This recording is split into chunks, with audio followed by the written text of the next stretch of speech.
Alléluia. Alléluia. Soyez les bienvenus au Centre international chrétien Shaddai. Nous saluons nos internautes qui nous suivent partout le monde. Que la faveur du Seigneur soit avec vous. Nous allons, avant de passer la parole, confesser notre foi en ce Dieu si grand. Le monde aujourd'hui a plus de souvenirs que d'avenir. Mais nous avons un avenir en Jésus-Christ. Amen. Et la parole de Dieu nous recommande que toutefois, chaque fois ce que nous confessons, c'est ce que nous vivons. Et nous allons confesser notre foi en ce Dieu en qui nous croyons. Amen. Je crois en Dieu, le Père Tout-Puissant, Créateur du ciel et de la terre. Je crois en Jésus-Christ, son Fils unique, notre Seigneur, qui a été conçu du Saint-Esprit et qui est né de la Vierge Marie. Il a souffert sous Ponce Pilate. Il a été crucifié. Il est mort. Il a été enseveli. Il est descendu au séjour des morts. Le troisième jour, il est ressuscité des morts. Il est monté au ciel. Il s'est assis à la droite de Dieu, le Père Tout-Puissant.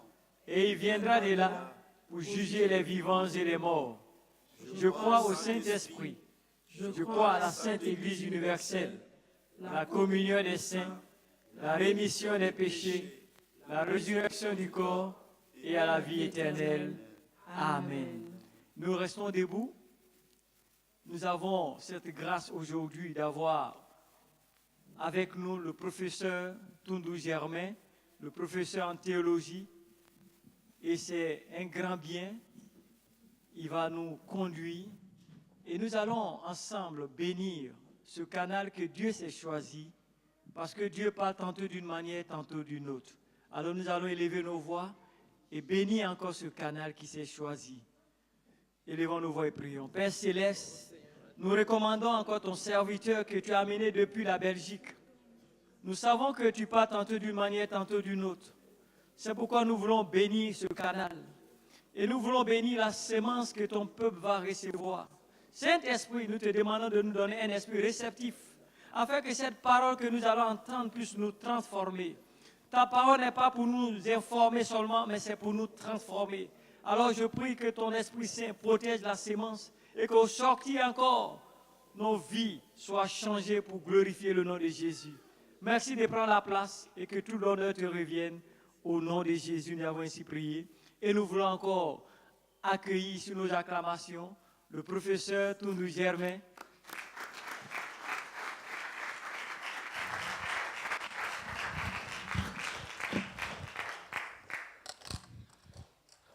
Est-ce que nous pouvons nous asseoir? Bonjour à tous.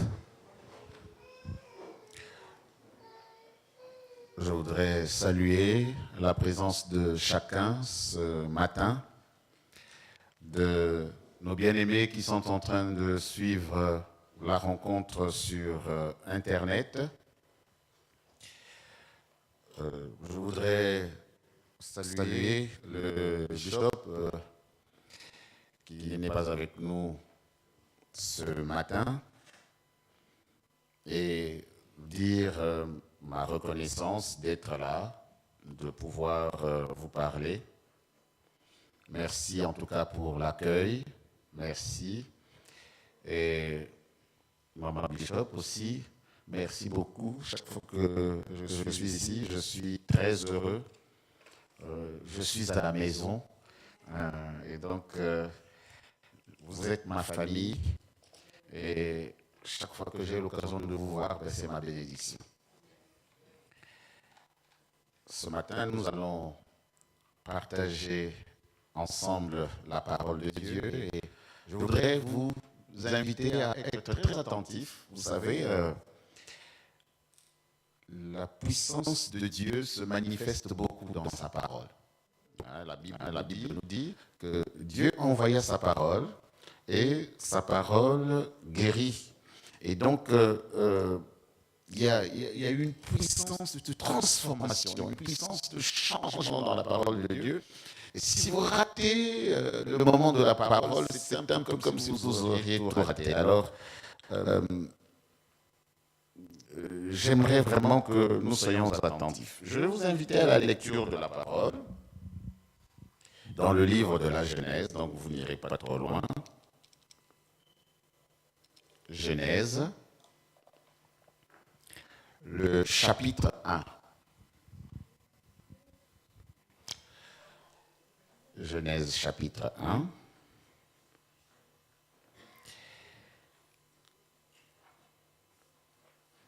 Nous allons lire les 5 premiers versets. Donc vraiment, comme j'avais dit, on ne va pas loin. Genèse 1, de 1 à 5.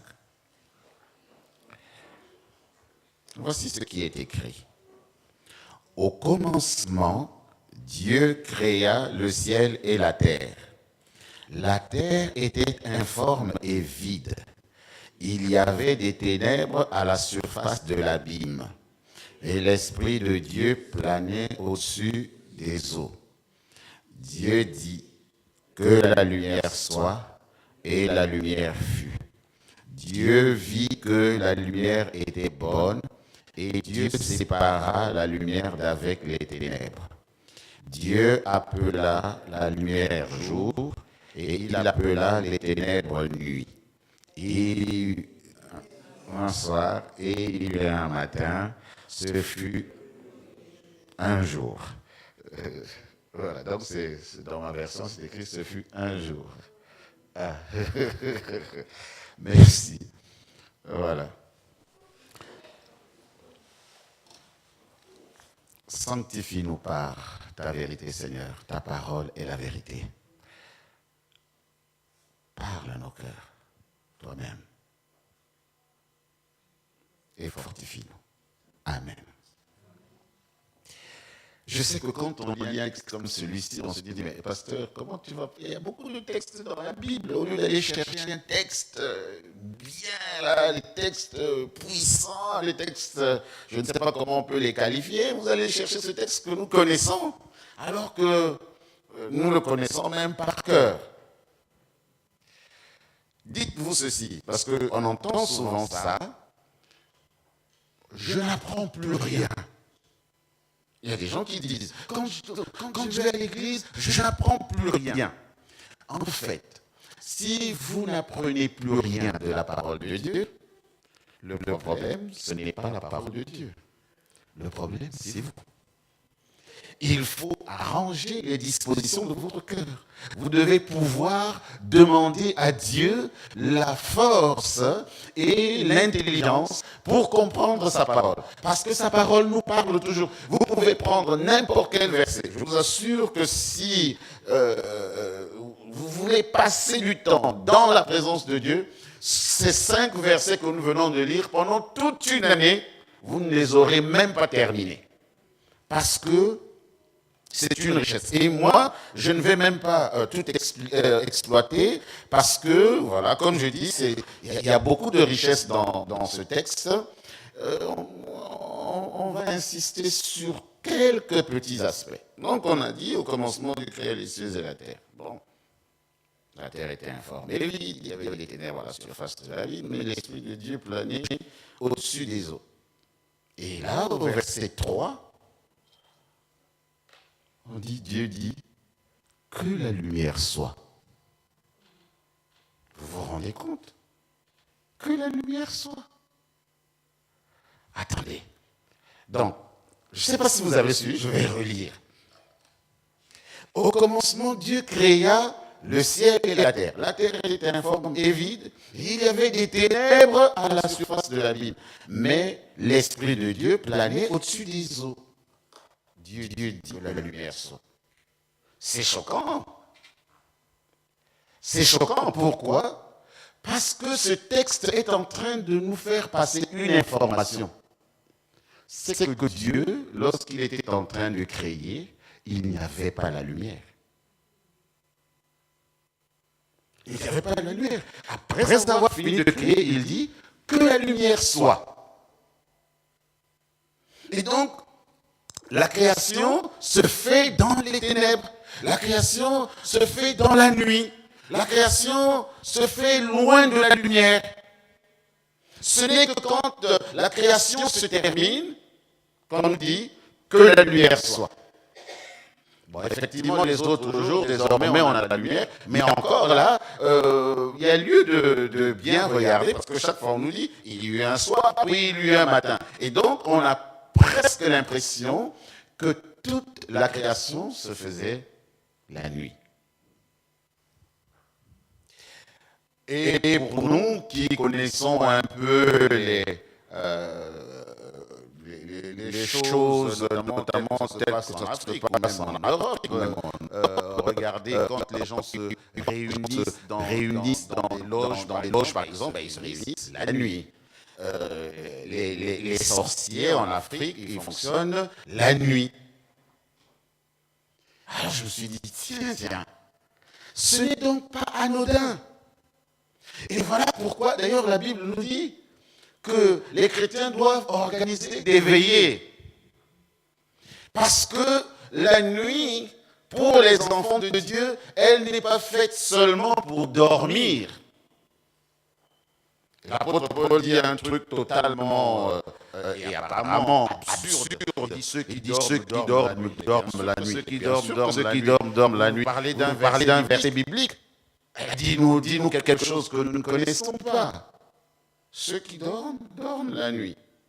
En fait, pour dire que la torpeur spirituelle, elle apparaît lorsqu'on ne gère pas correctement sa nuit. Et donc, on peut se poser la question de savoir pourquoi Dieu ne commence pas la création par la lumière. Première question. Deuxième question, mais nous savons que Dieu est lumière et qu'il n'y a pas en lui des ténèbres. Pourquoi dit-il que la lumière soit alors qu'il est lui-même lumière? Avouez que les questions commencent à devenir sérieuses. Il est lumière et il dit que la lumière soit. Et alors, troisièmement, de toutes les façons, il aurait quand même pu attendre que le jour se lève pour commencer la création. Pourquoi fait-il le ciel, la terre et tout, l'eau dont on parle ici, l'abîme, enfin, on ne va pas s'étaler.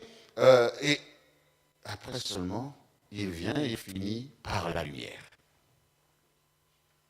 Et c'est là que l'on comprend le fonctionnement de l'œuvre de Dieu.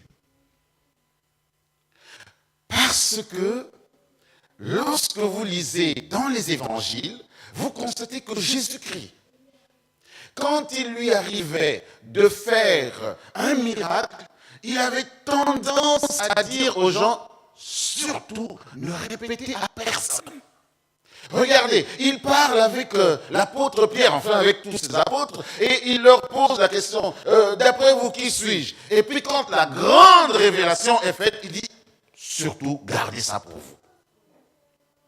On comprend que le monde existe, les cieux existent, et que la terre existe parce que Dieu a fait les choses dans la discrétion. Le choix de la nuit, c'est le choix de la discrétion. Contrairement aux humains qui aiment exposer et tout exposer, Dieu, lui, il choisit la discrétion de la nuit. Alors même qu'il n'a rien à prouver à personne. Il choisit la discrétion de la nuit pour faire son œuvre. Et alors quand on dit que la lumière soit et que la lumière fut, on a vu, waouh, les cieux, oh, la terre, c'est extraordinaire, les choses merveilleuses qu'il avait créées, qu'il a créées dans cette nuit de la discrétion divine. Malheureusement, dans notre siècle aujourd'hui, surtout nous les serviteurs de Dieu, quand vous allez sur YouTube, qu'est-ce que vous trouvez? Vous trouvez beaucoup de publicité. Ça, c'est le grand pasteur qui fait vomir des serpents. Ça existe, j'ai vu. Quand il te touche, hop, tu commences à cracher des serpents. Il y en a même un qui en a craché 3. Bon. Et donc, il est très connu pour ça. Et il y en a d'autres, quand il te touche, mais il touche juste avec le bout du doigt, tac, alors des pigeons commencent à sortir de tes oreilles. Bon. Alors, et tout ça, ça se fait devant tout le monde. Mais Jésus devait guérir un aveugle. Et la Bible dit, il le prit de côté. Et là, il fit ce qu'il devait faire. Et le monsieur commença à voir. Vous comprenez que c'est extraordinaire. Lui, il est sûr de ce qu'il fait. Il fait des grandes choses, il les fait dans la discrétion. Et nous, parfois nous faisons même la publicité des choses que nous ne sommes pas capables de faire. Il dit, venez, vous allez recevoir les grands miracles. Et puis, rien. Et là, le pire dans ça, c'est que ce manque de discrétion pousse les gens vers l'exagération. Pourquoi? Parce que l'œuvre que nous lisons n'est pas l'œuvre de l'homme, mais l'œuvre de Dieu. Écoutez, je ne suis pas en train de vous dire que s'il y a un homme de Dieu qui vient, vous ne pouvez pas aller dire aux gens, non, venez. Lorsque c'est d'autres personnes qui disent, venez, il y a un homme de Dieu qui est là, il va prier pour vous, vous allez recevoir la parole, vous allez recevoir la grâce, ça passe.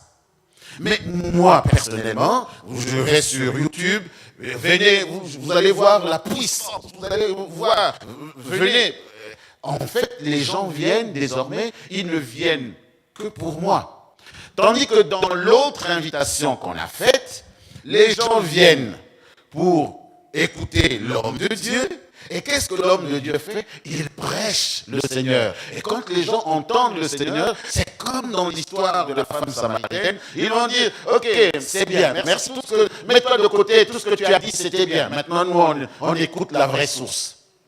L'objectif, c'est d'amener les gens à la source.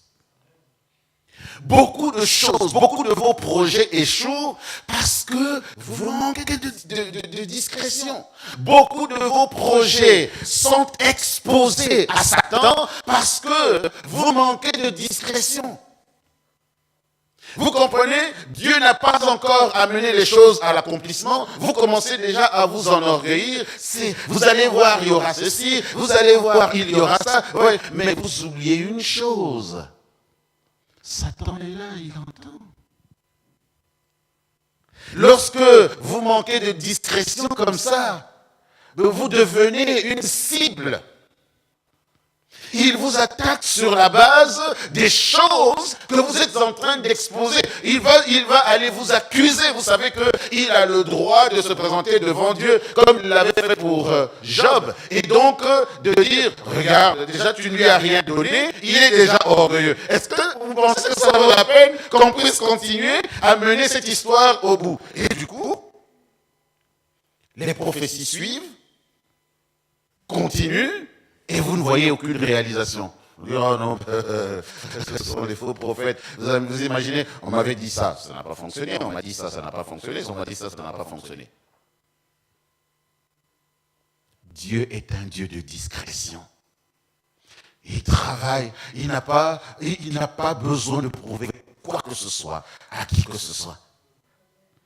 Beaucoup de personnes, les serviteurs de Dieu peuvent vous attester que beaucoup de personnes ont reçu des guérisons. C'est-à-dire qu'on a fait l'impression des mains, le gars il est même parti. Après, tiens, vous connaissez l'histoire des 10 lépreux dans la Bible. Si vous ne connaissez pas, je vous rappelle qu'un jour, Jésus-Christ a été confronté à 10 personnes qui étaient atteintes de la lèpre. Et puis, il proclame les paroles de guérison. Il leur dit, voilà, vous pouvez y aller. Ils partaient, ils devaient aller se présenter au temple pour qu'on constate leur guérison. Ce n'est qu'en chemin que l'un d'eux s'est dit, mais attends, il y a quelque chose qui ne va pas là. Mais je suis guéri. Et il a dû faire demi-tour pour dire, Seigneur, je suis guéri. C'est fantastique. La discrétion. Ça aurait pu se passer sur place, tous les 10 auraient pu crier, oui, c'est super, regardez, changement. Non, c'est en allant. Ils se sont éloignés. Et là, la discrétion. Le message de ce matin, c'est celui-là. Il faut être discret. Il faut vivre dans la discrétion. Ah oui, bien évidemment, il y a des moments où nous avons besoin de publier. Mais nous n'avons pas besoin de nous publier. Nous avons besoin de publier le Seigneur. Le nom du Seigneur, il faut le crier à haute voix. La parole de Dieu, il faut la crier à haute voix. Quand tu dis Jésus est Seigneur, tu dois le dire de façon intelligible. Que chacun comprenne que tu es vraiment en train de dire que Jésus est Seigneur. Quant à toi-même, il faut être dans la discrétion. C'est dans la discrétion que Dieu fait des grandes choses. Voyez-vous, tout à l'heure je parlais de prophétie. Abraham, qui était un homme qui parlait avec Dieu directement, a reçu une prophétie. Il dit, tu vas avoir un enfant. Enfin, tu auras une grande descendance, carrément. Et je pense qu'il est allé dire à sa femme, tu sais, il m'a parlé.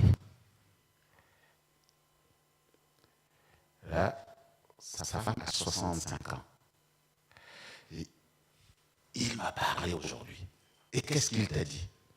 Nous allons avoir une grande descendance. La dame a dû se dire, écoute, Abraham, je comprends ce qui se passe, mais ne t'en fais pas, hein. Je t'aimerai toujours, enfant ou pas enfant. Il dit, non, rassure-toi, il m'a parlé, on va voir. Donc je disais qu'elle a 65 ans. À 66 ans, pas d'enfant. 67, pas d'enfant. 68, pas d'enfant. 69, pas d'enfant. 70, pas d'enfant. Et lui, il revient, il dit, il m'a encore parlé. Il dit, Abraham, tu peux me laisser tranquille avec ton histoire, ça fait 5 ans. Toujours pas d'enfant. Je me suis habitué. J'ai 70 ans, j'ai 70 ans, donc je n'y pense même plus. Rassure-toi, je sais que tu es en peine pour moi. D'ailleurs, comme je sens que ça te préoccupe suffisamment, bon, prends ma servante et puis fais un enfant. Comme ça, ça va s'accomplir. Et Dieu revient pour lui dire, tu vas avoir un enfant. 71, 72, 73, 74, 75, 76, 7, 8, 9, 80. 80 ans, toujours rien. Alors, comme je dis, je remercie Dieu de ne pas être celui qui a entendu le message de Dieu pour le porter à Abraham. Parce que nous, dans notre génération, on veut tout de suite. Ah oui! Si tu fais la prière sur quelqu'un et qu'en descendant sur l'autre marche, il n'y a rien qui s'est passé, alors c'est même pas un vrai serviteur. Or, là, je suis en train de vous parler d'un langage direct entre Abraham et Dieu. 81, 82, 83, 84, 85, toujours rien. Où es-tu, Seigneur? 20 ans. 20 ans. Seigneur, je n'avais rien demandé. Pourquoi tu m'as donné de l'espoir? 86, 87, 88, toujours rien. À 89, on lui dit, ah oui, l'année prochaine, à cette même date. Vous comprenez? Les gens se moquaient de Sarah, celle qui espère accoucher. Vous savez quel âge elle a? Non. 90 ans. Mais elle croit qu'elle va accoucher. Et donc, les gens parlaient d'elle. On s'attend à ce qu'il y ait une voix qui sorte du ciel à ce moment-là et que dans un grand fracas, qu'on entende dire « Vous allez voir, elle va tomber enceinte, elle va avoir un enfant et tous vous allez l'admirer, etc., etc. » Rien. Dans la discrétion, au moment d'un repas, on lui dit « Ce sera pour l'année prochaine. »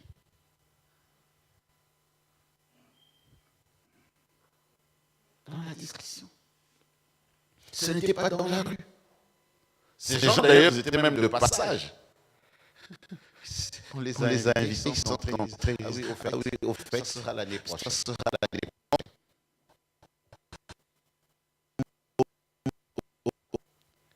Quand vous avez l'assurance de marcher avec Dieu, gardez l'espérance. Rappelez-vous que Dieu est en action. Même si vous ne le voyez pas, même si vous ne le savez pas, Dieu est toujours en action. Et sachez que si vous ne le voyez pas, c'est parce que Dieu préfère la discrétion. C'est parce que, comme dit le psaume, il donne à ses enfants pendant qu'ils sont en train de dormir. N'entre pas dans le sommeil, n'entre pas dans la léthargie spirituelle, n'entre pas dans la distraction. Il faut rester concentré parce que Dieu est en action. Maintenant, je ne vais pas tirer trop loin mon message. J'aimerais dire ceci. Il se pourrait que tu es comme Naaman, dans la Bible, c'est un monsieur, un général syrien, qui avait besoin de guérison, il était lépreux. Et en partant de chez lui, on lui avait dit, si tu vas en Israël, là-bas, il y a un homme de Dieu. Cet homme-là, s'il prie pour toi, tu recevras la guérison. Et Naaman a pris beaucoup de cadeaux. Il a pris le chemin pour se rendre en Israël. Mais il n'avait pas pris que de nombreux cadeaux que l'homme de Dieu a posés d'ailleurs. Il avait aussi une méthodologie. Il avait un modus operandi. Il se disait, lorsqu'on va arriver, l'homme de Dieu va lever les mains, il va secouer sur la partie malade, et après c'est comme ça que je vais recevoir la guérison. Vous comprenez? Vous ne connaissez pas la discrétion. Lorsqu'il est arrivé, l'homme de Dieu lui a dit, écoute, surtout, pas de contact entre nous. Qu'il reste là où il est, dites-lui seulement d'aller se laver dans le fleuve. Il était choqué. Il était choqué. Parce que comment est-ce qu'on va savoir que la puissance de Dieu est sur lui, puisque entre nous, il n'y a pas eu de contact? Comment est-ce qu'on va savoir que c'est grâce à sa prière, grâce à son ministère, alors qu'entre nous, il n'y a pas eu de contact? Non, c'est Dieu qui agit.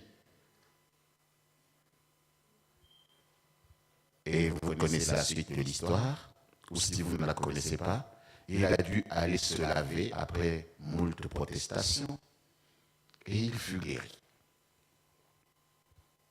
Peut-être que vous êtes venu ce matin avec l'idée que, voilà, on va faire ceci, l'homme de Dieu va faire comme ceci, et puis en plus, il va se passer ça. Je vous assure, je ne sais pas ce qui va se passer. Mais je sais seulement que dans sa grâce, notre Dieu est un Dieu d'action. Dans les ténèbres les plus profondes du chaos originel, Dieu est en action. Personne ne peut voir parce que la lumière n'existe pas dans l'endroit où Dieu est en train de créer. Là où Dieu est en train de faire quelque chose, il n'y a pas de lumière suffisante pour que nous puissions le voir. Mais Dieu, étant lui-même lumière, même dans les ténèbres les plus ténébreuses, son action est en marche. Et c'est pour ça qu'il veut t'accueillir ce matin. Il y a quelque chose qui est en train de se passer maintenant. Dans la discrétion de Dieu, il est en train d'écouter ton cœur. Il écoute le souci de ton cœur. Il écoute tes questions. Dans sa discrétion, il voit tes larmes. Dans sa discrétion, il entend tes inquiétudes. Et dans sa discrétion, il est en train de te tendre la main. Il dit, viens. Il est en train de te tendre la main en disant, reçois. Sommes-nous prêts à recevoir? Est-il possible que tu te dises, aujourd'hui Seigneur, même si je n'ai pas attendu 25 ans comme Sarah, j'ai quand même beaucoup attendu. Que ce soit aujourd'hui le jour de ma grâce. Seigneur, je ne savais pas que le silence tout autour de moi ne signifiait pas que tu as démissionné. Je ne pensais pas que tu es toujours en train d'agir. Maintenant, je le crois. Je sais que tu es prêt, Seigneur, à me dire que la lumière soit pour que ma lumière paraisse. Alors, si tu veux prendre un temps de prière avec moi maintenant, quel que soit ton fardeau, peut-être que ton médecin t'a dit, écoutez, monsieur ou madame, il n'y a plus d'espoir. Bon, comme on avait dit à quelqu'un, va manger du poulet. Ça, ce n'est pas la parole de Dieu. Ce que le médecin dit, c'est ce qu'il est capable de faire, ce qu'il est capable à son niveau de constater. Mais notre Dieu, il est puissant. Parce que, avec le Seigneur, même les morts peuvent ressusciter. Peut-être que physiquement, tu n'es pas mort, mais que spirituellement, tout ce que tu touches, tu sens que ça échoue. C'est la mort spirituelle. Le Dieu de la discrétion t'invite aujourd'hui à entrer dans sa création pour recevoir sa lumière. Alors, si vous avez vraiment besoin d'une prière particulière, vous pouvez vous approcher de moi, s'il vous plaît. Nous allons prier ensemble. Et pendant ce temps, je vais peut-être demander que les choristes puissent entonner ce chant qui dit « Comment expliquer et comment décrire cet amour si grand et si puissant ?» Parce que c'est par l'amour de Dieu que toutes ces choses sont possibles. Comprenez que lorsque Dieu déclare que la lumière soit, ça veut dire qu'il prend autorité sur les ténèbres et qu'il est capable aujourd'hui aussi de faire disparaître les ténèbres qui sont en train de vous embêter. Alors pendant qu'on chante, méditons ces paroles et alors laissons-nous remplir par la grâce de Dieu.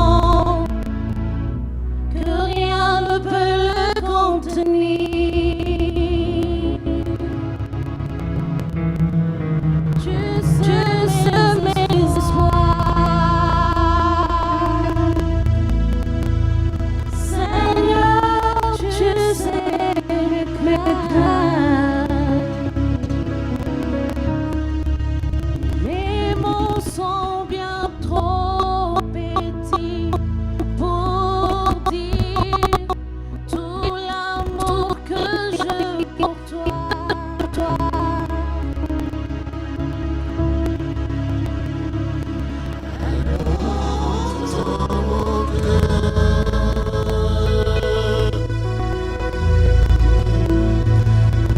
L'esprit qui te loue,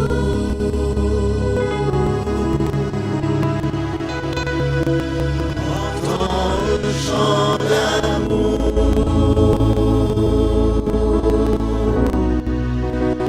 l'enfant racheté.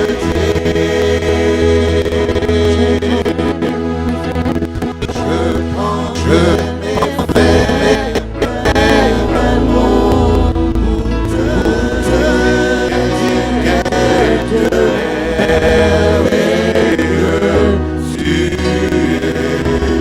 ne pourrais pas te dire combien je t'aime, alors entends mon cœur.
Pendant que vous êtes en train de présenter dans la présence de Dieu, il faut présenter d'abord votre relation avec le Seigneur. À quel niveau se trouve votre relation? À quel niveau vous trouvez par rapport à Dieu? Parce que Dieu ne vient pas pour acheter pour rien. Ce qui compte le plus pour lui, c'est votre âme.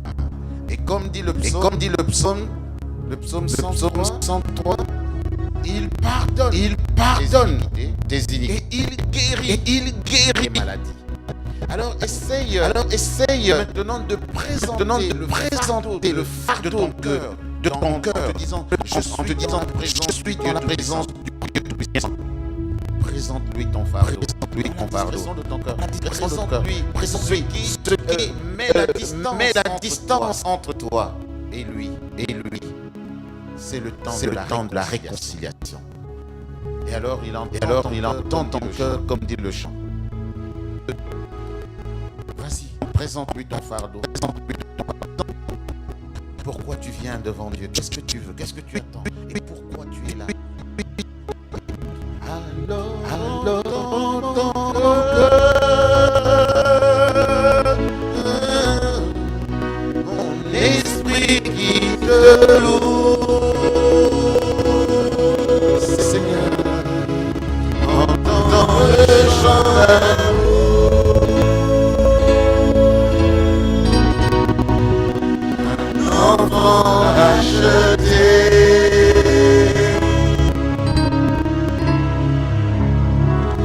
Oh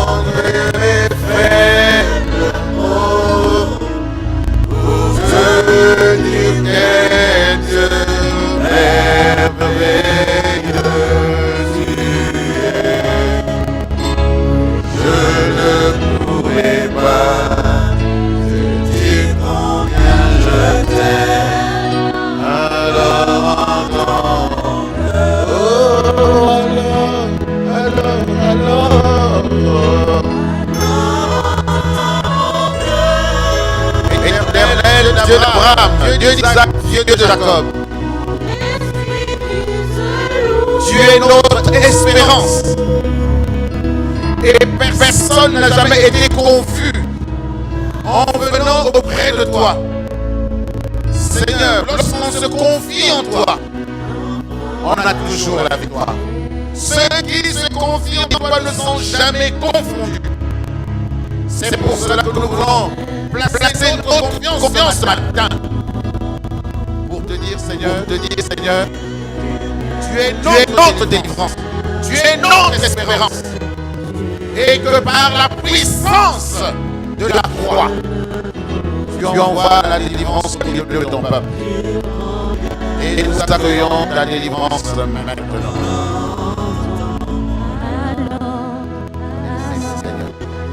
Parce que toi qui as créé l'oreille, toi qui as créé, Seigneur, l'oreille est capable d'entendre et de répondre.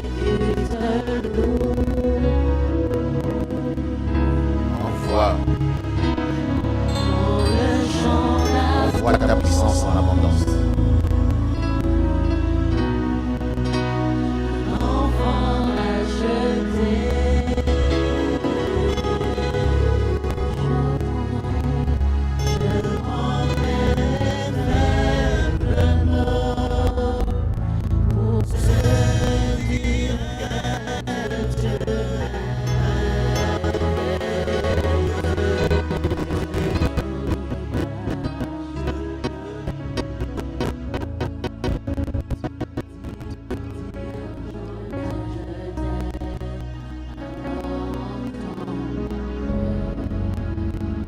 Maintenant, je vais vous demander de répéter après moi les paroles suivantes.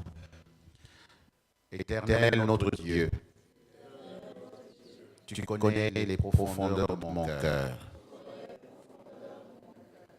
Je viens m'incliner devant toi. Parce que mon cœur s'est détourné de toi. Et toi qui es le Dieu de grâce, tu me tends la main ce matin. Je viens à toi, Seigneur. Pardonne mes fautes. Lave mon cœur. Nettoie mon âme. J'ai besoin de toi. Sans toi, je ne suis rien. Je viens me confier, Seigneur. Aujourd'hui, je voudrais refaire alliance avec toi. Je voudrais revenir dans l'alliance. L'alliance du sang de l'agneau. L'alliance en Jésus-Christ. Parce que je proclame que Jésus-Christ est Seigneur. Jésus-Christ est Seigneur. Jésus-Christ est Seigneur. Jésus-Christ est Seigneur. Jésus-Christ est Seigneur. Jésus-Christ est Seigneur. Jésus-Christ est Seigneur. À la gloire de Dieu notre Père. Je crois en ta délivrance. Je crois que tu agis. Je crois que dans la discrétion, tu fais quelque chose pour moi. Et je l'accueille. Au nom de Jésus de Nazareth. J'accueille ta guérison. J'accueille ta délivrance. J'accueille ta résurrection. Non, je ne mourrai pas, je vivrai. Je raconterai les œuvres de l'Éternel. Je raconterai les œuvres de mon Sauveur. Je ne mourrai pas, je vivrai. La crainte s'éloigne de moi. La peur s'éloigne de moi. J'ai la victoire en celui en qui je crois. Au nom puissant de Jésus-Christ. Éternel notre Dieu, tu es le Dieu de grâce et de bonté en qui j'ai cru et sur qui je compte. Au nom de Jésus-Christ, je viens étendre ma main pour te demander ta grâce sur tes bien-aimés qui se sont approchés, Seigneur, non pas devant une personne, non pas devant un humain, Seigneur, mais devant toi, afin que tu leur accordes la délivrance, Seigneur. Ta parole est sortie, ta parole ne revient jamais à toi sans avoir accompli au préalable ta volonté. Et c'est pour cela, oh Seigneur, que tu invoques ta volonté sur chacun de tes enfants, afin que la délivrance se fasse voir maintenant au nom puissant de Jésus. Agis, ô notre Dieu, en faveur de chacun. Tu connais les besoins de chaque cœur, les besoins les plus cachés. Seigneur, je te demande d'intervenir. Oh notre Dieu, les œuvres des ténèbres ne sont pas plus grandes que tes œuvres. Seigneur, même dans la discrétion, tu es en train d'agir. Et je sais que tu as prévu un fruit agréable pour chacun de tes enfants, pour apporter la délivrance, pour éloigner la peur, et la crainte est anéantie parce que tu es là. Tu es en train d'agir. Merci pour tes anges qui sont là présents et qui sont en train maintenant de toucher tes enfants. Merci pour la puissance d'en haut que tu as libérée maintenant en faveur de tes enfants. Béni soit ton nom, ô notre Dieu. Redonne l'espérance, redonne la victoire, redonne, ô Seigneur, ta grâce. Manifeste-toi dans la vie de tes enfants.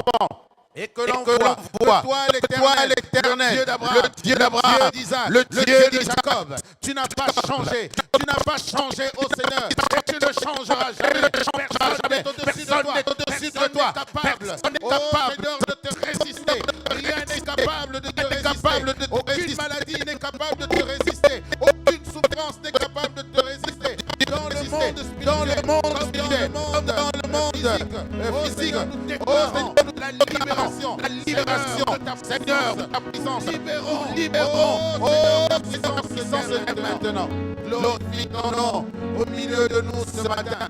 Glorifie ton nom au milieu de nous ce matin. Oh Père, merci parce que tu es en train d'agir. Merci Seigneur parce que tu es en train de toucher chacun de tes enfants. Oh notre Dieu, tu mets fin à des situations de longue date. Tu mets fin, ô Seigneur, au blocage. Tu mets fin, ô Seigneur. Je te supplie. Ajoute la foi dans la vie de ton enfant pour croire au-delà de toute espérance, pour espérer car toi tu es Dieu. Ô notre Dieu, et celui qui espère en toi n'est jamais déçu. Seigneur, mon Dieu et mon roi, merci parce que tu as déjà répondu. Merci parce que tu touches maintenant. Merci, ô notre Dieu, pour la grâce que tu manifestes. Le sang de la délivrance, le sang de l'agneau, le sang de la grâce, au nom puissant de Jésus-Christ. Seigneur, je voudrais prier contre tout esprit de mort, au nom puissant de Jésus. Seigneur notre Dieu, c'est toi qui as dit toi-même que ton esprit demeurera dans l'être humain et que ces jours s'élèveront à 120 ans, Seigneur. Mais regarde comment tes enfants sont attaqués et saisis par l'esprit de mort. Oh notre Dieu, et comme le dit Moïse ton serviteur, il n'y a que les robustes qui atteignent 80 ans. Seigneur, et tu as dit en ce temps-là, ceux qui auront 100 ans seront considérés comme des jeunes. Nous te prions pour la bonne santé, nous te prions pour l'augmentation des jours.